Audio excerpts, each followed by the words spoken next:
Hello 500 anh em, chào mừng 500 anh em đã trở lại với kênh của tôi. Hôm nay chúng ta sẽ đi tiếp tục đến phần thứ hai của tựa game Biomutant, một cái tựa game của nước ngoài, tôi không biết là nước nào. Nói chung lần trước chúng ta đã đi đã lần xong phần 1 là cũng đã tạo nhân vật và làm quen với một số bước chơi game đầu tiên. Do nói chung thì lần trước là do cũng có một số kỹ thuật, trục trặc kỹ thuật, nên lần này tôi đã xử lý nốt xong thì chúng ta đến phần 2 của game. Giờ chúng ta sẽ tiếp tục nha, hành trình nha. Let's go. Welcome to Biomutant. Welcome to Biomutant. Rồi, continue nha. Khoan để vô setting rồi. Có cái gì lính kính không?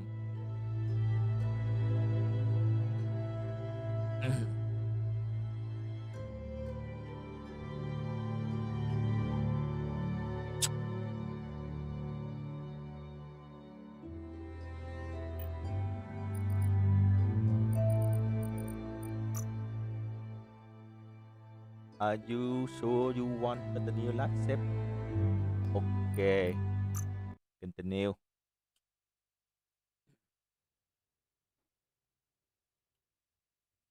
Cái con này thì đồ họa nhìn cũng được, cũng bắt mắt. Anh vì do là cái card đồ họa của tôi thì nó hơi yếu, cho nên nó không đẩy được hết được cái đẹp của cái game này. Các ông nào mà có sử dụng các card đồ họa mới sau này như cả Ray Tracing, RTX trở lên ấy, có thể là sẽ chơi game này nó sẽ đẹp và nó ok hơn.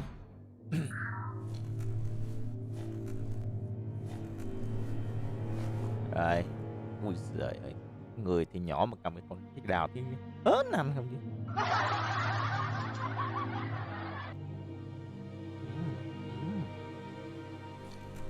Gì đấy?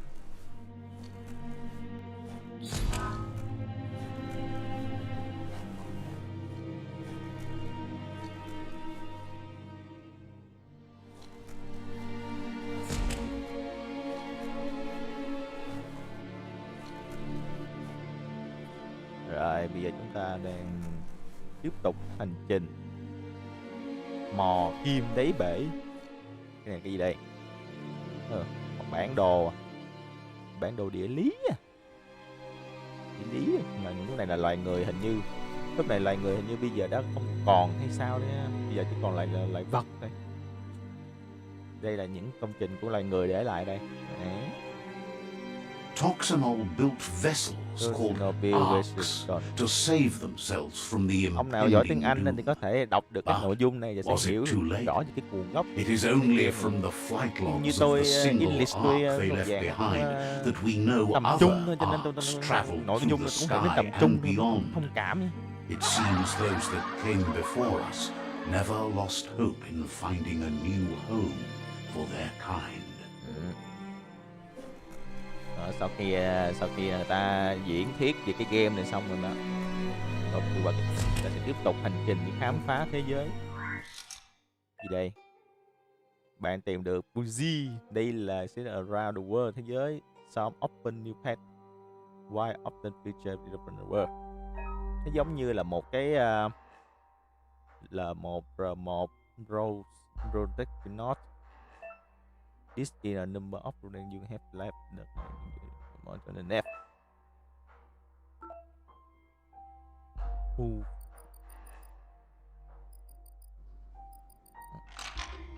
Just a few moves left.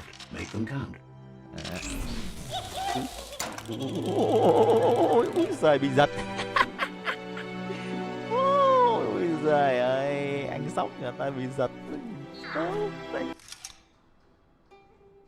Rồi bây giờ đi chỉnh từng số nha.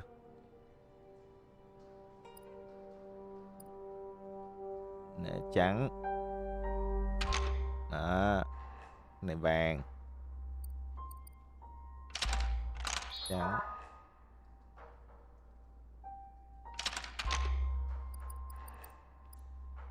Này vàng. Này trắng. Trời, hay thế nhỉ, ai cũng thấy thế. There are few records of the chain of events that led to the big apocalypse eons ago, but it's clear the world wasn't prepared for how recklessly the Toxanol Corporation would make its mark on the world. Their rare earth mining and nuclear industries generated tons of waste, and without consideration for the future, they dumped it all in landfills until they ran out of space. That's when they made the big mistake. They began dumping the toxic waste in the surf just off the coast instead, assuming that it would sink and decay with time. And they were right. But no one was prepared for what was about to unfold. Once in the surf, the radiation interfered with the genetics of the wildlife and created bizarre mutations in their offspring. It had an inconceivable impact on biodiversity and the entire ecosystem. The world as they knew it crumbled as nature retaliated. It would never be the same again, and what remained of it became ours.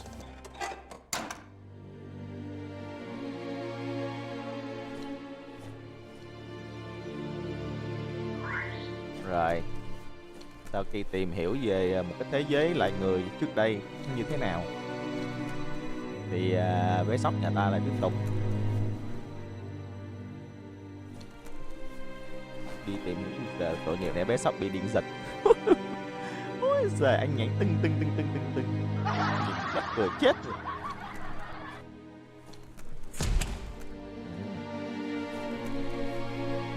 Đây giống như là một cái nhà phòng thí nghiệm bỏ hoang. The sound of spark metal going pew pew is never a good thing. Âm thanh. It's coming from behind that door. From behind that door. A warning label. The box looks like a potential brain melt. Get out of bên đây 101 này. Ở đây.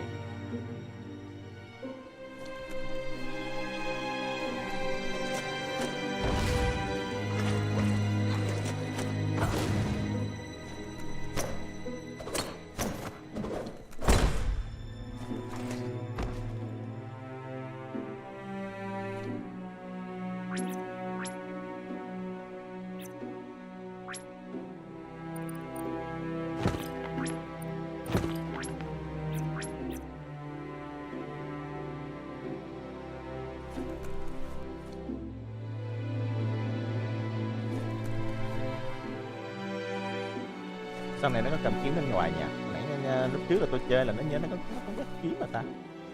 Sao đợt này nó có cầm cái kiếm thế nhỉ? Kỳ có ai kêu làm gì không? Đấy. Cầm cái súng chĩa. Ui giời ơi, cái cây zoom nó còn to hơn người ảnh nếu mà ảnh chĩa. Nhìn cái ớn anh vậy.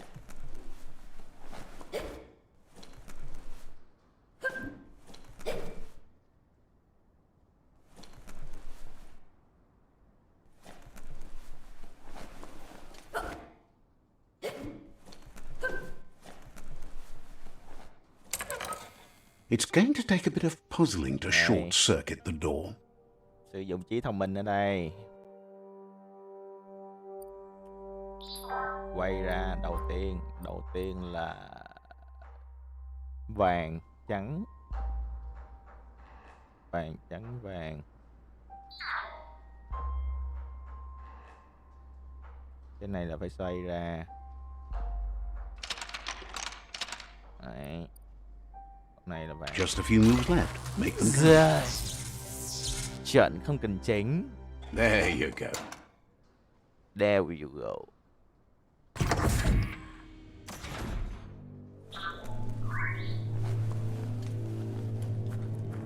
Ồ, gì đấy? L1 stun đâm. The vehicle and an attack will stun đâm. Gây choáng a stun enemy has taken consider about the again. You can launch it up in the air by resting. The wheeled one is outnumbered. You'd better help him nó có out. súng luôn à. Yên vậy.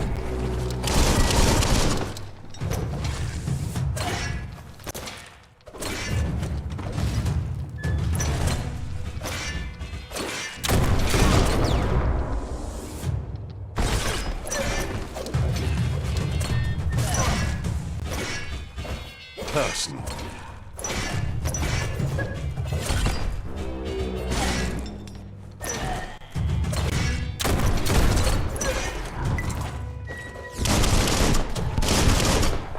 All fired up.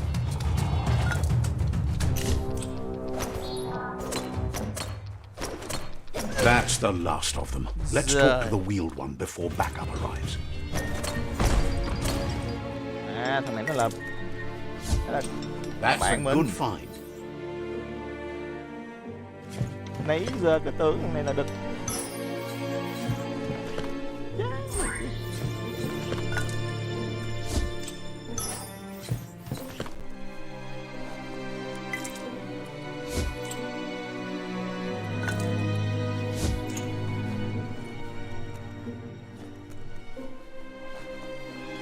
Thì thằng này nó là bên mình, bên phe mình, chứ không phải là địch các bạn à. Ui giời, đánh hết còn người ta rồi còn đi phá cửa làm gì không biết.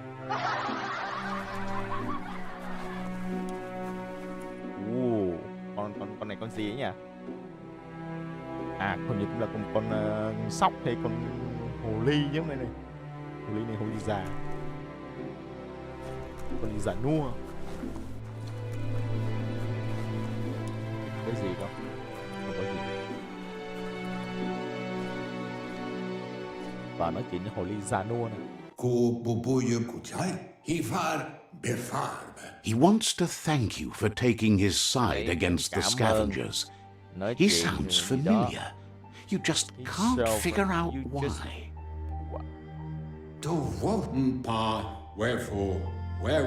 He presents himself as out of date. He knows he's way overdue, but he hasn't given up. He doesn't seem surprised that you don't recognize him. You were just a child back then. The night everything changed.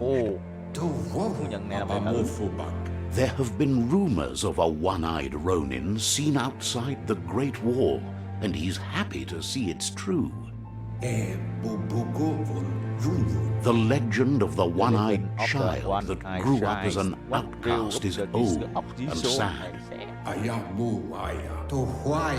The child could have been anyone, but the evil it had fled had left a mark, a facial scar to remember the past.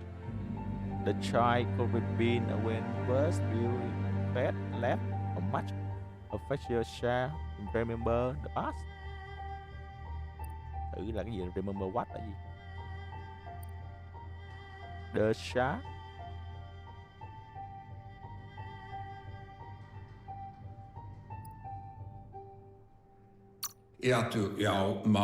How Lupa Lupin somehow left you alive after his raid on the old village.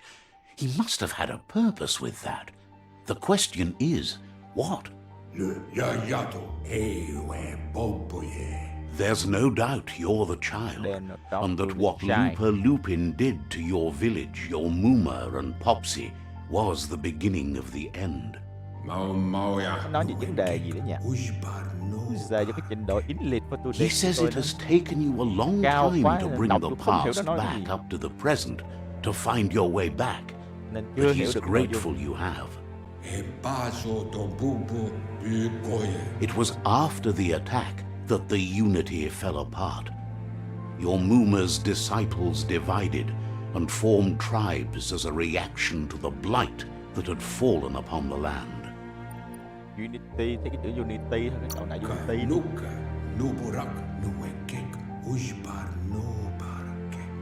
After the old village was destroyed and you disappeared, a struggle between the families erupted, and over time, the disciples turned against each other. Had it not been for the tree of life, no one would have survived. He hopes you at least remember the tree. Ui giời ơi, không biết nói gì đây. Ông nào có đọc thì hiểu vấn đề có gì bình luận giùm tôi nhé. Comment bình luận giải thích giùm tôi chứ thực sự là tôi đọc tôi cũng không hiểu nó đang nói cái gì.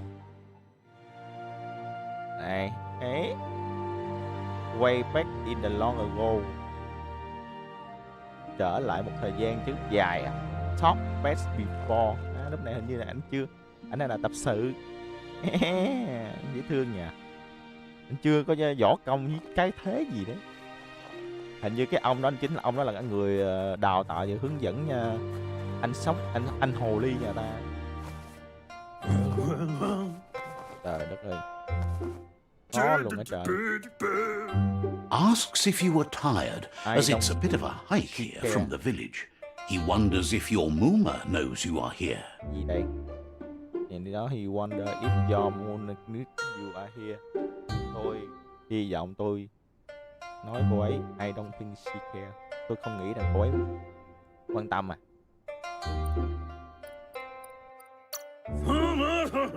You're such a good child, so you probably did. Even the young forget. He understands why you came all the way out here, to see them, the potato people. The potato people, or Nono, are a wonder, somehow interlinked with this little tree here, fueling its source of life. I don't believe in magic. Tôi không tin vào phép thuật. No, potato people is better.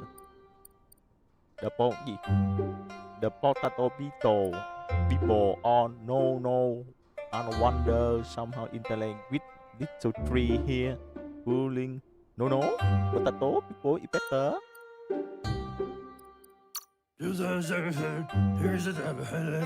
You might be right. You might be Like right. potatoes, they're packed with energy, an excellent source of key.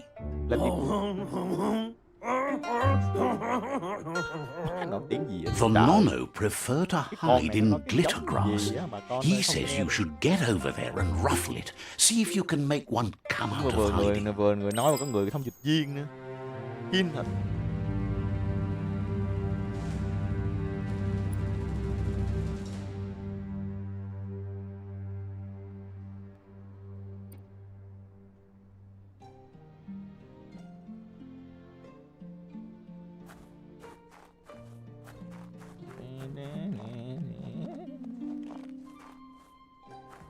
Cái đồ họa của game này nó sẽ giống như bộ cái game mà gọi là game Mutant sắp ra mắt các anh em. Một game cũng đang được rất nhiều anh em chờ mong, rất nhiều anh em game thủ.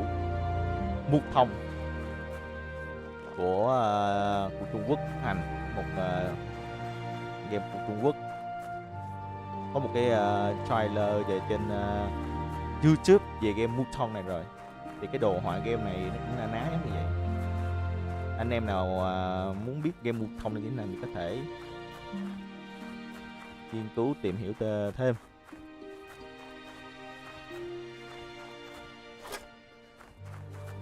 Úi giời. Nhìn anh chạy kìa bà con. Thương nha.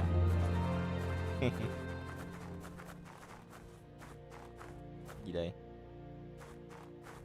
Cái này làm gì đây? Rito the Geeker Class. Nhìn anh kêu đến đây rồi làm gì chạy?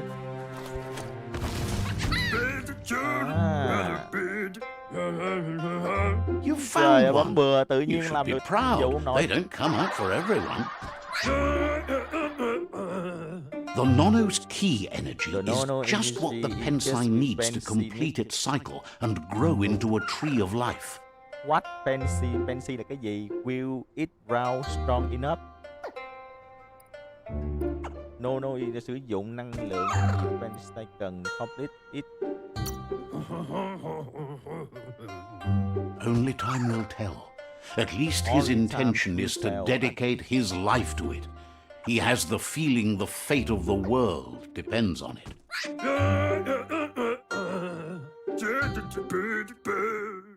You will need to support the tree for a long time to come. The only way it'll grow tall is with the burst of ki released from the nono as they become one with the tree.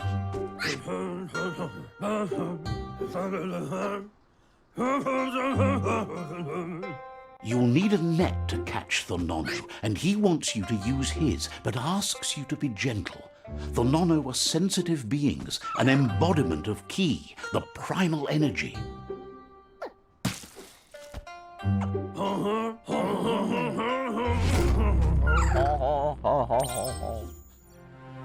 The new sweat, the no. You handle that net like you've never done anything else. He's impressed.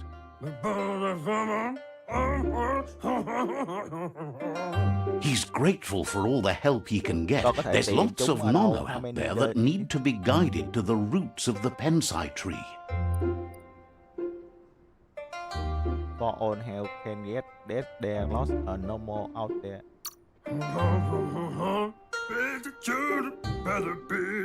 They're hiding in the glitter grass that mostly grows deep inside damp caves, where they draw mineral from the natural rock. One day, he hopes the tree will have grown tall enough to sustain the world. But today, your focus is getting this one to become one with the tree. Rồi. Sau khi nói tiếng Ả Rập gì rắc và tăng gì với lại anh này, cái bây giờ tiếp tục đi làm nhiệm vụ thôi anh em.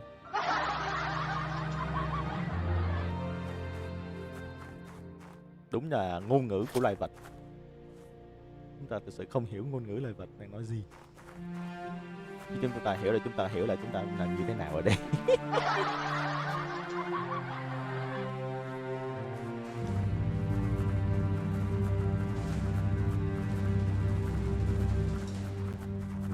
nhìn anh bò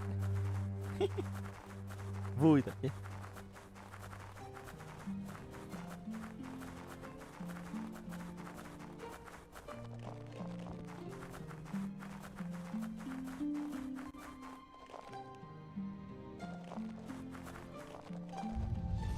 Ui cây cây ghê thế.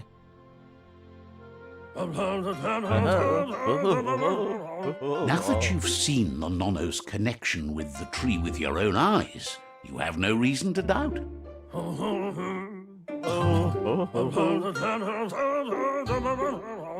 From this day on, he'll make nurturing the pensai into a tree of life, a life goal, not only for our village's sake, but for all of us, everyone. One day, the land won't be as peaceful. Not even your Muma will be able to protect us. You can already see the effects from how reckless those before us acted, and unless something changes, we're doomed. The land won't survive the side effects of the old world's industrial advances. He says you better hurry back to the village before your Muma comes looking for you. You did good here today. Before your mama come looking for you, you did good here today. I should make her worry. Tôi có thể làm cô ấy lo lắng. She only care. Cô ấy quan tâm quân phu. Tôi không thể làm cô ấy lo lắng. Cô ấy chỉ quan tâm về quân phu. Anh ấy nói bạn là Bester Hình hãy trở về ngôi nhà.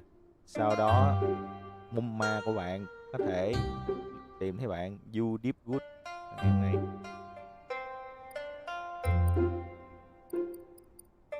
tôi không thể làm cho bà ấy lo lắng.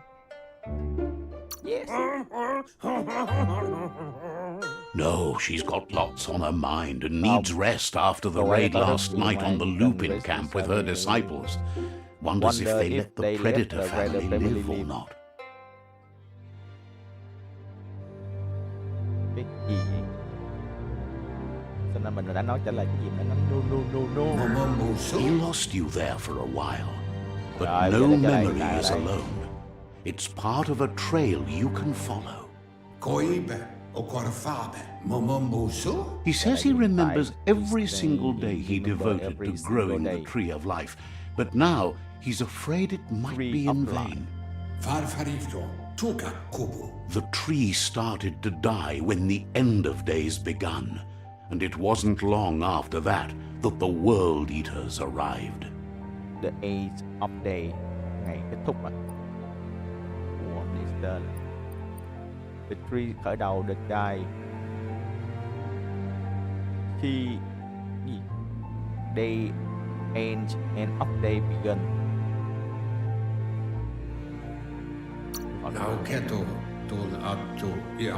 Records tell of the ruinous devastation the Toxanol Corporation inflicted on the land. The apocalypse sparked a re-evolution, the second coming, and our lineage.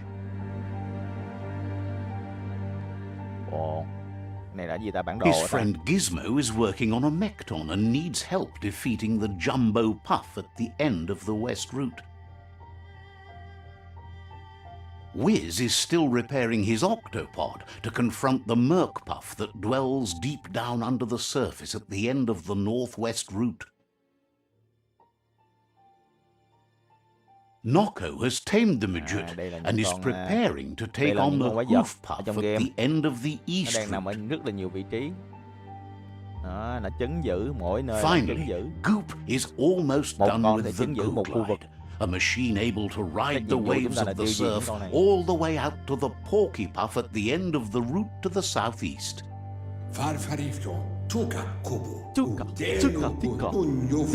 Out of Date says his friends are gearing up to Nói stop họ the qua bóng world đá luôn. eaters. There's one at the end of each route. The road ahead won't be easy, but he's counting on your support. His friends aren't strong enough to end this on their own.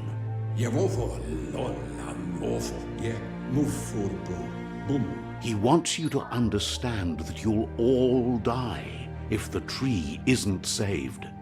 Hockey Boot, how can I defeat the Wonder? He want. Ông ấy muốn bạn hiểu về bạn tất cả, nếu không bạn sẽ chết à. If a tree isn't saved, cái cây thì không thể cứu hả? Nếu cái cây không thể cứu. Hockey Boot là gì? How can tôi có thể defeat the Wonder?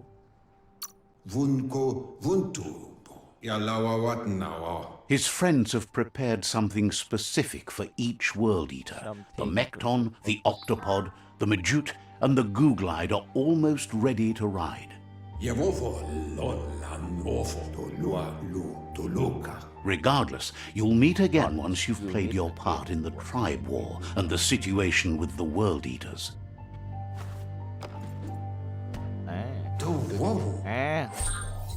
Có khi nào cái ngôi xà lân này chính là cái thằng nãy ra đeo kính đen hồi nãy không ta? Nghi lắm. Sao giờ anh này vô xe lăn anh ngồi rồi? Đúng rồi bà con ơi, thằng này chính là cái thằng đeo kính đen hồi nãy đấy. Già thằng rồi, ngồi xe lăn rồi.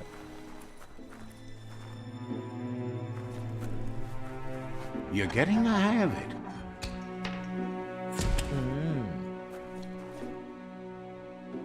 Quickest way out is through the roof where they came in, and the rope looks strong enough to climb.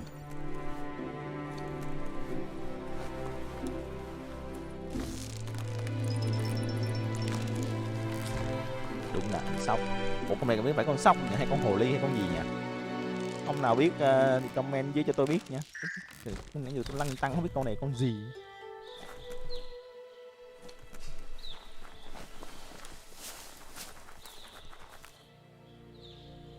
Know that the tree of life is dying. Its days are numbered.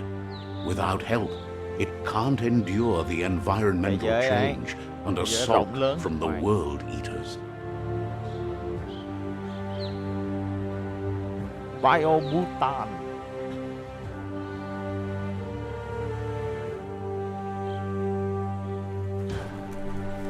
Present by Israel 101. Giới thiệu Elabas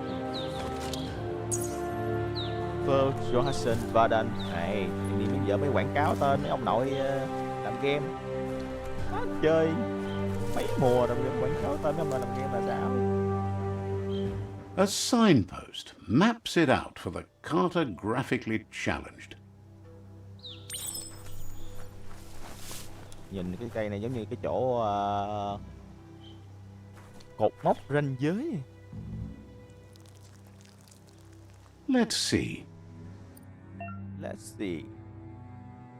Đúng rồi, giống như kiểu đã đánh dấu cột mốc ranh giới. Map open place waypoint. Cái nơi này cái nơi giống như là chúng ta sẽ cột mốc đó mà. Quay lại hay trở lại cái khu vực này sẽ hiện ở đây. Cái này như này. You are here, play waypoint.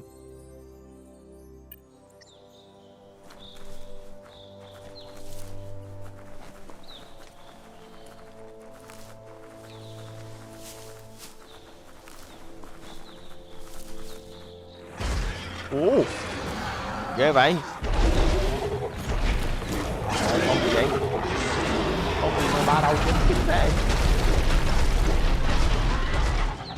That must be the world eater that chewed off out-of-date's leg. You'll need a hat trick to bring that down. Ba đầu lạ lùng quá vậy. The world eaters have made their marks on our world over time. That's not the first nor the last village it'll leave in its wake. Có những ba đầu lạ lùng nhưng mà mình từng thấy.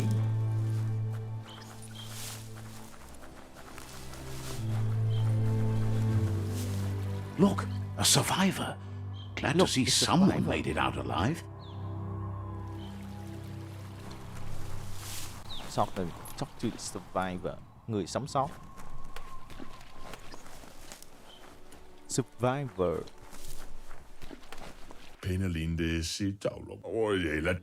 He's heard the stories about the terror inflicted by the world eaters to other enclaves, but never expected one to come all the way here. Do eaten Berlin to have completed for long on thing at the painting. Viewer will come in the best scene. It's what they say. He worries there won't be much left to save if this continues, even if the Tree of Life survives the attack.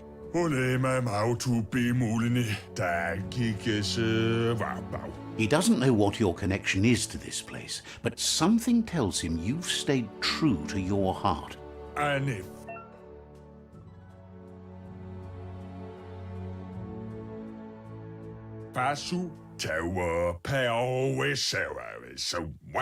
Anyway, he needs help and says it's by your actions you'll be judged, not by your intentions. Not by your intention. I leave you. Let me help. Tôi sẽ giúp. He's grateful for that. You still seem to have a spark of light in you. Người hoạn nạn mà giúp. That's a spark of light in you. Mẹ lại gặp cái con quỷ này. That's a spark of light in you. Too much already.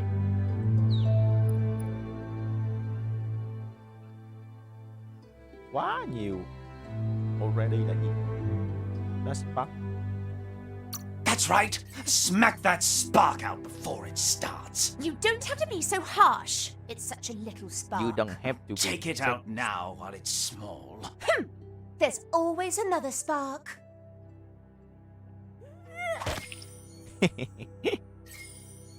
Tội nghiệp cho anh.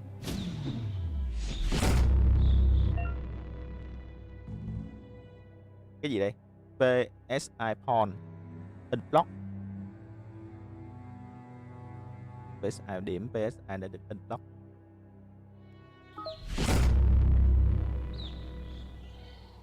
PSI pawn là điểm gì ta? There's out of date again. He must have missed something important. Out of date knows you'll make a better stand against the world eaters with the support of a tribe, and there's 2 nearby. Vunko Vunturbo, Mayani. The Jagni tribe is likely to be your primary choice as they seek to become omnipresent and, most importantly, feared. Regardless of who you choose, it won't be easy, as the conflict between the tribes is worse than ever, teetering on the brink of war.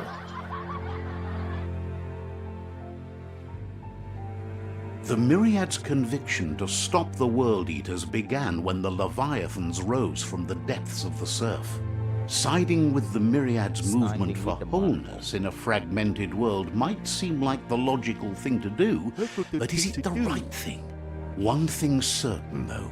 Destiny arrives all the same.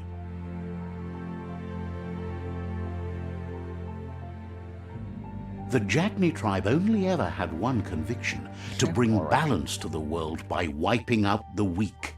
They believe a cleansing is necessary to restore the world and want to let the World Eaters bring down the Tree of Life. But siding with Jagni isn't necessarily a bad thing. Fate will find a way. Out of Date says someone needs to break the stalemate and shift the balance of power to either Jagni's or Myriad's side. He believes the tribe Sifus, Jagni especially, will listen to you and expects you to pay at least one of them a visit and play your part.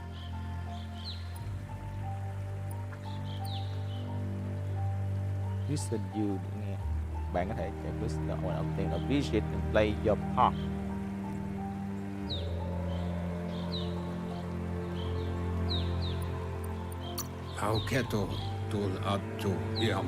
In Jagni's case, letting the World Eaters bring down the Tree of Life is part of their plan. They believe a cleansing is the only way the world can be saved. He'll be waiting for you beneath the Tree of Life if you lose track of what you need to do. Regardless, you'll meet again once you've played your part in the tribe war and the situation with the World Eaters. Oh.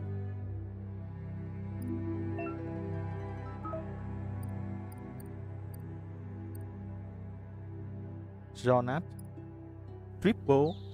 Ý vua à? Nhìn tới rồi.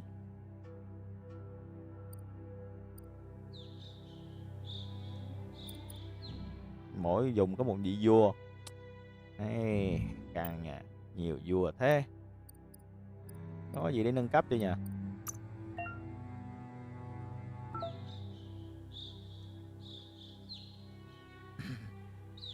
Biopon có 3 điểm, PS iPhone 2 điểm, Upgrade Pon quân đất 4 Lai 2 quân phù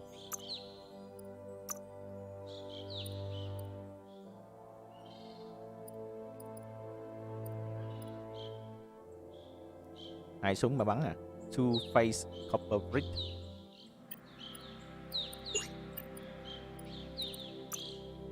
Guns.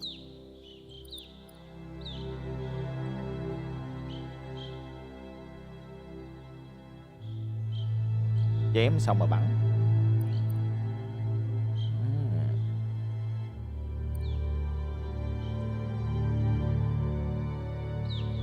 Bấm 2 lần rồi R2 bắn trên không.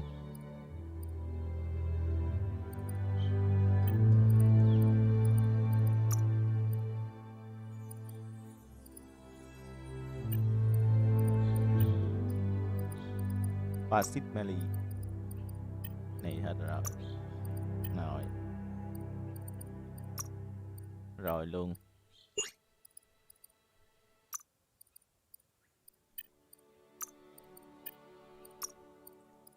Guns. Tiêu điểm. Gear. This is second you can change the people are vũ khí.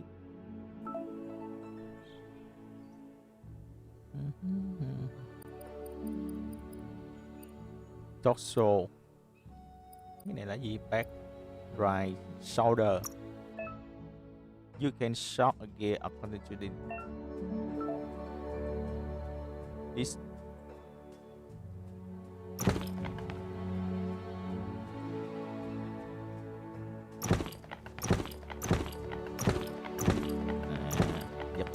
Dập vai, có thể dập vai.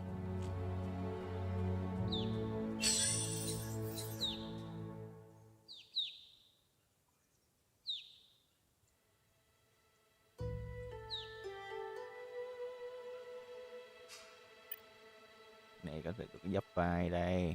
Scrap, inspect, scrap, protect. Đấy, dập vai.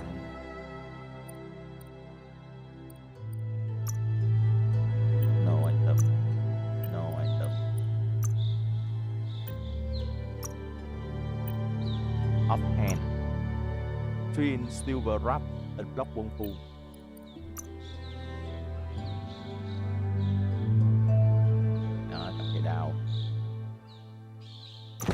Quick work for a shiny blade. Quần, áo, dập vai. No item.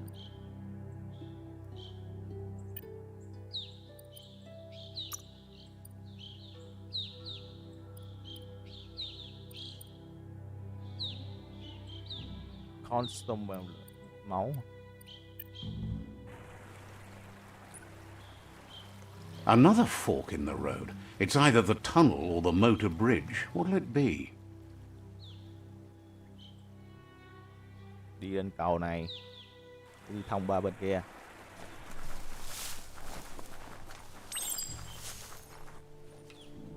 It's a bridge. Just get over it.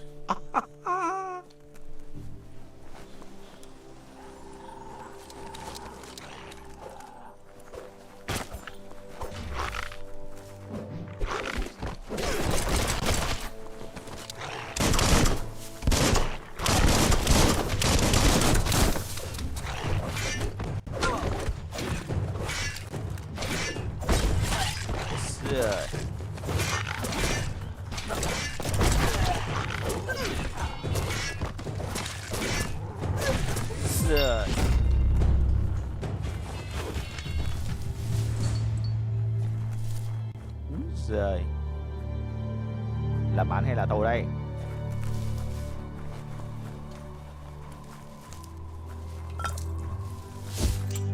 Bạn rồi. Bạn nó mới cho đi chứ không có đánh phía bà rồi. They've destroyed this area, muddied up what used to be muck, as if it wasn't bad enough before the tribe war began.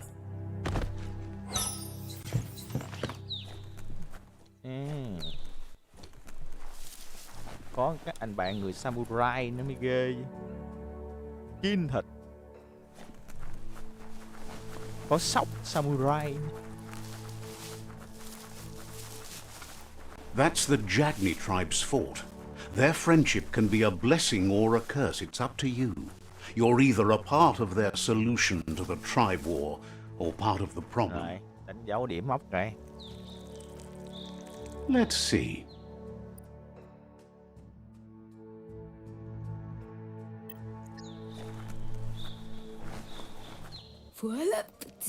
Says they're wary of strangers. They're at war. Họ nói cái gì? They wary of strength.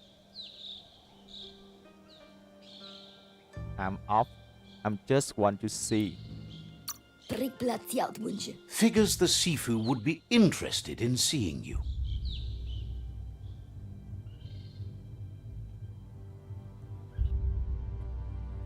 Nói gì vậy? Đó, úi giời. Nhìn đấy.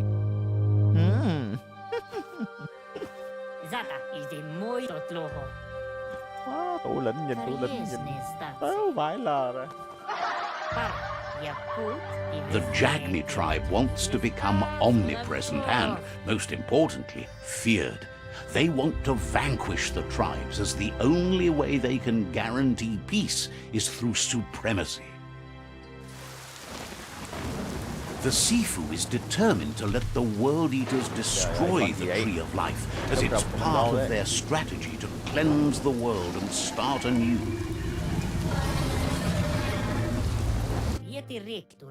He welcomes you to the Jagni fort and introduces himself as the tribe's Sifu. The news of a cold-blooded Ronin crossing the Great Wall through the crack in Bunker 101 preceded you. Một không một nhiệm vụ upgrade world cuốn nước. New the cuốn nước. Lựa chọn này coi.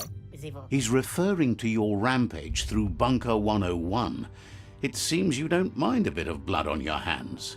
That's something you have in common. He understands that sometimes we need to lose ourselves to find ourselves. But he's glad you chose to come here.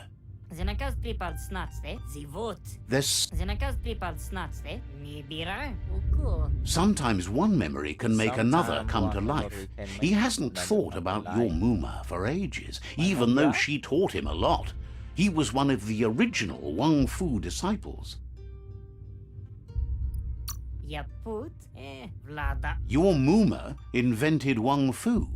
Originally, it was based on unarmed combat and the 6 weapons: the boomerang, the shuriken, the bow, the staff, the nunchuk, and the hook and chain.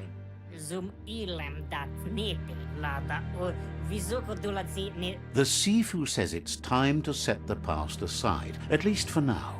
Unrest is sweeping the land and there are rivals in all directions. Jagni doesn't want a new unity between them. Says fear and hatred is the only path to domination, but you already know that. So embracing that side of you and helping them vanquish the tribes and letting the World Eaters destroy the Tree of Life should be an easy decision. Choose standing only with Johnny. Họ muốn running the right chain, let the one to destroy Tree of Life. Warning, set the game and on to destroy the Tree of Life. Choose destiny. For this revive changes in the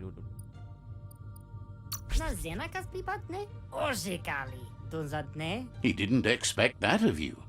You were born bad so you could do good in this world. That weak mind of yours has made you soft. He'll give you a chance to change your mind before you leave and asks you to reconsider. Otherwise, you'll be seen as a rival. Gì? Tôi dòng sông của bạn là sao? Become rival to Johnny. Upley with Johnny. Họ muốn within the chain. Choose standing.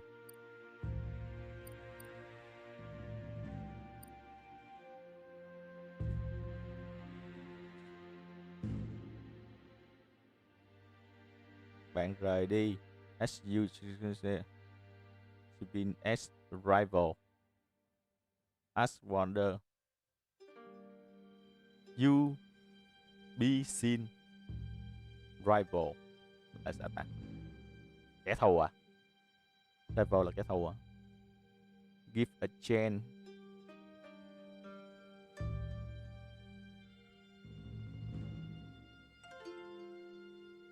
Chọn phá existing rival set in limited to set an advantage. Ê, thật là căng quá, đây không hiểu mấy này nó nói cái gì cho nên đến sự lựa chọn nữa nha.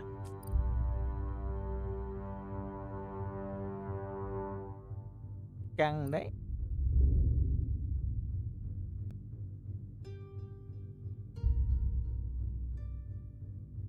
Warning, set a game and gone to destroy Tree of Life.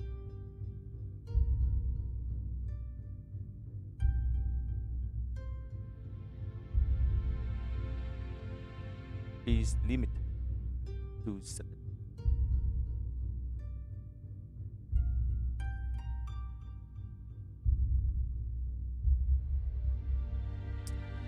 tìm hiểu coi cái này ý nghĩa là cái gì.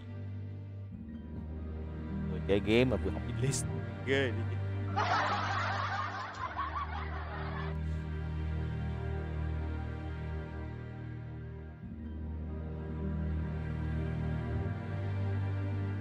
Says the game. Says the game.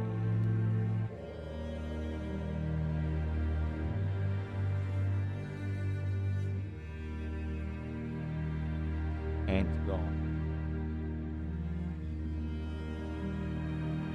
To destroy.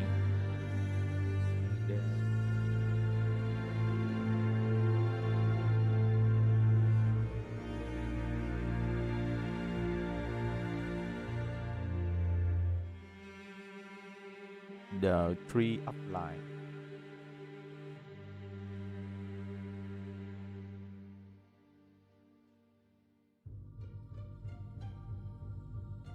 The tree of life choosing. Đặt mục tiêu cuối cùng của trò chơi là phá hủy cây sự sống.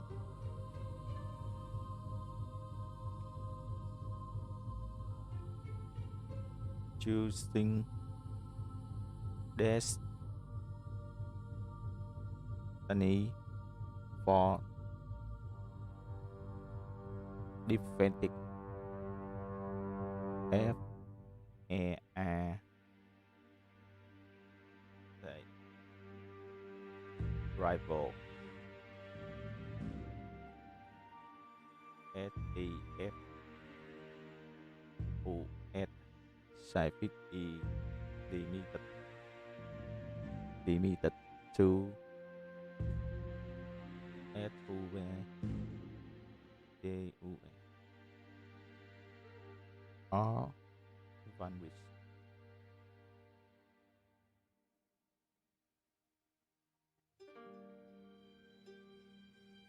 Đặt mục tiêu cuối cùng của trò chơi là phá hủy cây sự sống, lựa chọn số phận cho đối thủ bị đánh bại, bị giới hạn ở việc khuất phục hoặc đánh bại.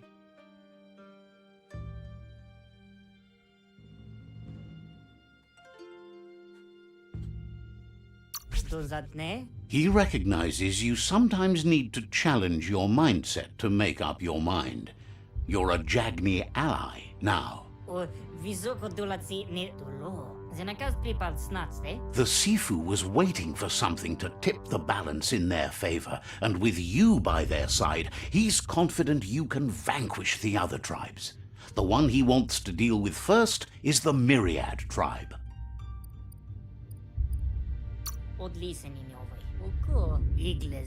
The Myriad are too good to be true.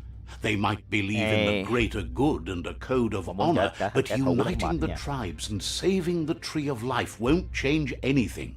You must stop living in the past.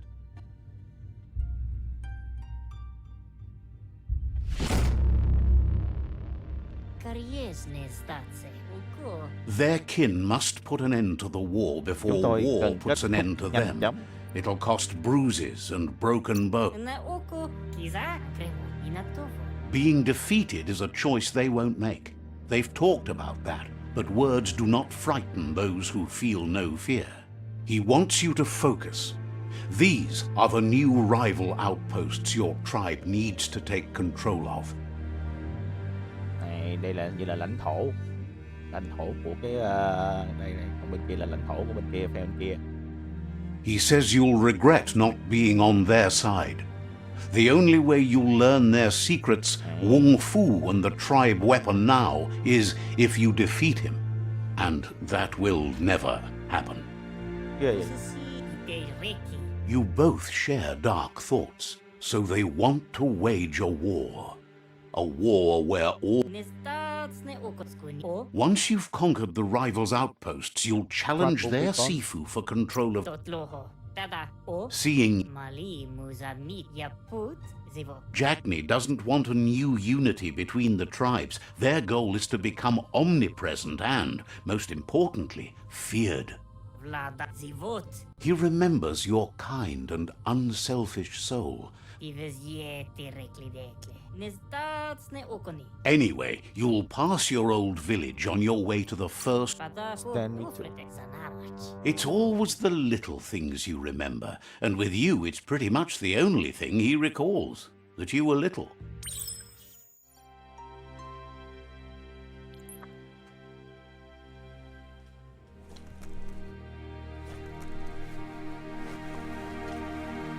Giống như là bây giờ là mình trở thành gia nhập phe phái. Cái phe phái để đi chiến đấu với các phe phái khác. Thì chúng ta sẽ chơi nhiều mặt. Mình sẽ chơi chiêu.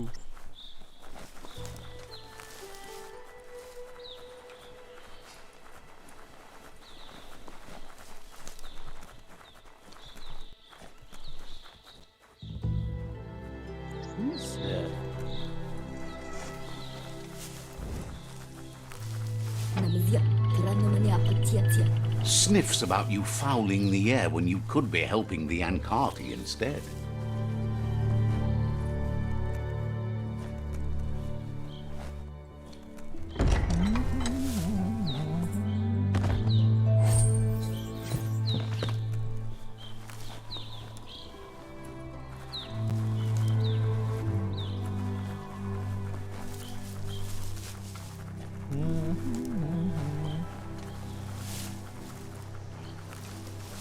Rồi bây giờ là chúng ta sẽ đi qua cái bên khu vực của phe phái khác. Đấy, địa bàn của phe phái khác, nạn lạng quạng vô đó nó đập cái sập mặt. Úi giời, con gì vậy?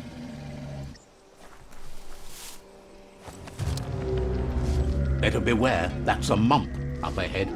They were hit hard by evolution, the wonky ones especially, deformed and unfurled.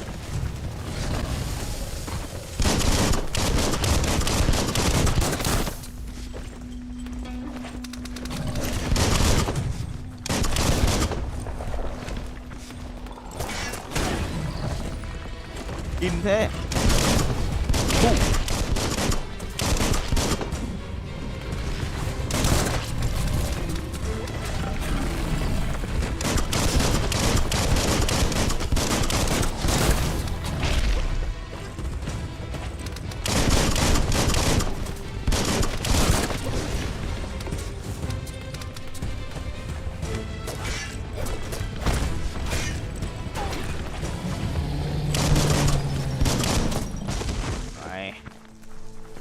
Rồi.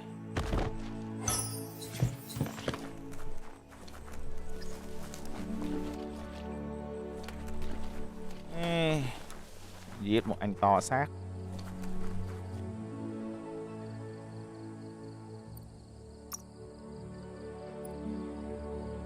Strength.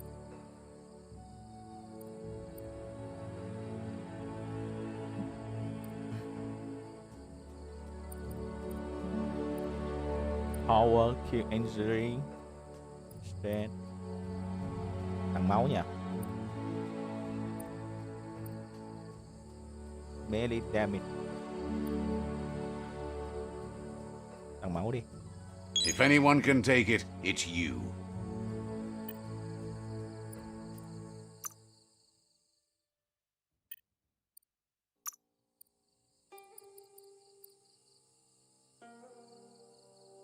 Customized.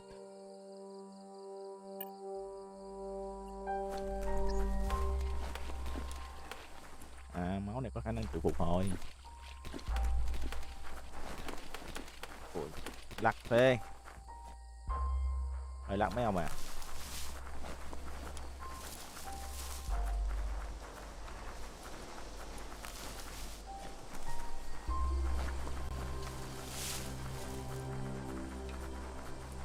Time is lost on this place, but it evokes a tingling sensation. There's something special about it, drawing you closer.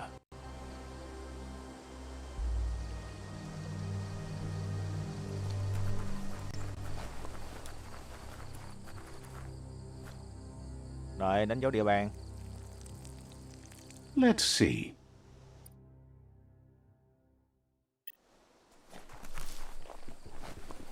As time passes, memories fade, and sometimes feelings change. It's not about who you were, it's about who you'll become. This story is far from over. Lại quay về quá khứ à? Tiếp tục quay về quá khứ. Echoes of a long lost past, like whispers in the Thì ra wind. ngày xưa đây là một cái ngôi làng rất là khang trang, mà sau nhiều năm nó đã trở thành hoang tàn. Here's someone who takes each day as it comes. Trời ơi. He asks how you are today. Goop. He wonders where you've been. He hopes you've been out at the lake, Learning to swim can be scary when you don't know what you're doing. But fortunately, he's here to give you a helping hand. He thinks you should really know how to swim by now.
And he'll be honored.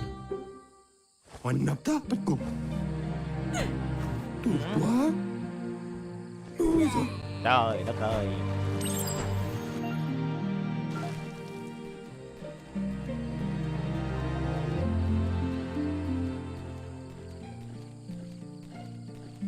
Nghĩ sao là quăng nhỏ xuống. Khó vậy. He says that wasn't too bad, was it?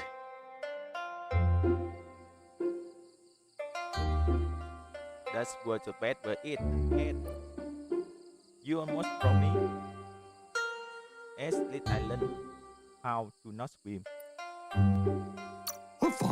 Way to go. Don't let the sound of the waves drown out your spirit.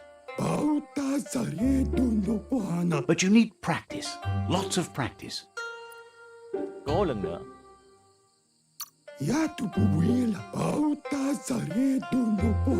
Great things usually happen to those who never stop trying. He hopes you'll be one of them. You just need more time in the surf. That's the only way you'll ever learn how to swim.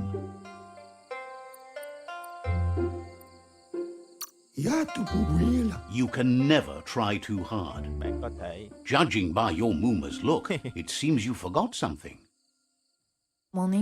You promised you'd train with her before the sun goes down. It's time to go. Wonderful easy. Have we been looking for it?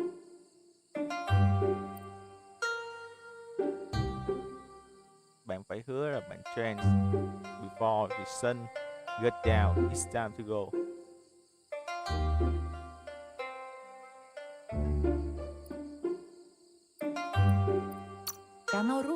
The dedication to training is important. You can't rely so... You should know, practice You're makes right. perfect.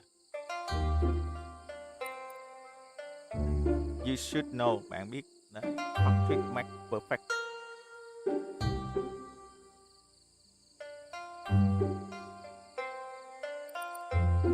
I try harder. Canoruta. You have to keep working on it if you want to be good. Verena Masalapu. She'll see you at the village square.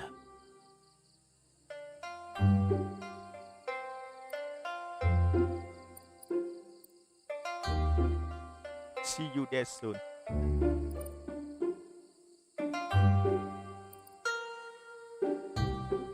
Narolute. Camonu. She'll be waiting for you.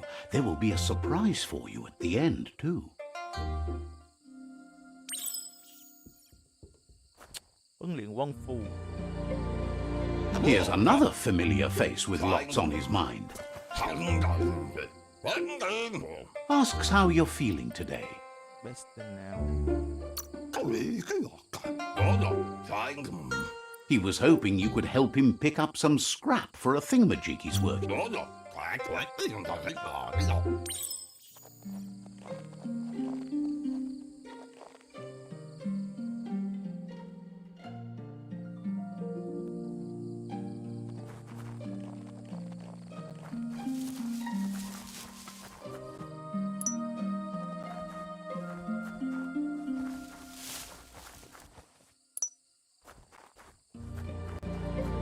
Công việc đi bới rác à? Đi lá lông nhỉ? He wonders what usefulness you found.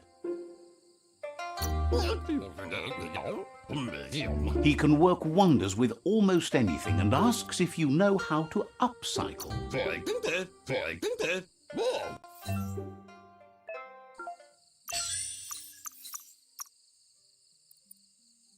Mấy kiểu được thêm cái gì đó.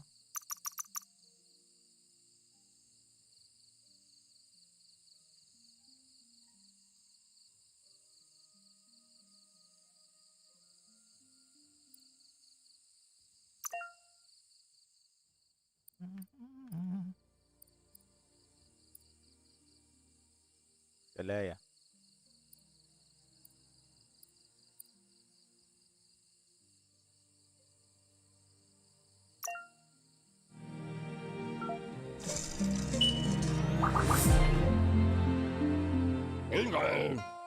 You did well, but he can't help but wonder why you decided to craft a weapon.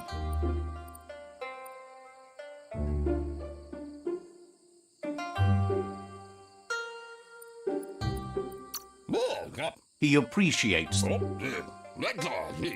He understands, but hopes you won't be needing it anytime soon.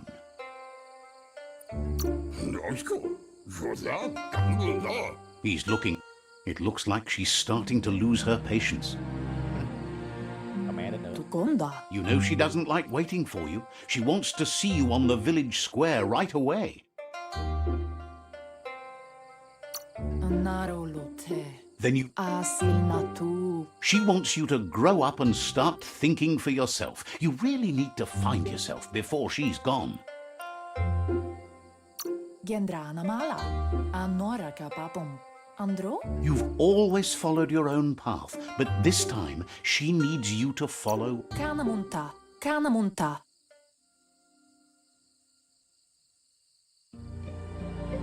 Thôi anh em ơi, chắc là chúng ta sẽ dừng clip tại đây.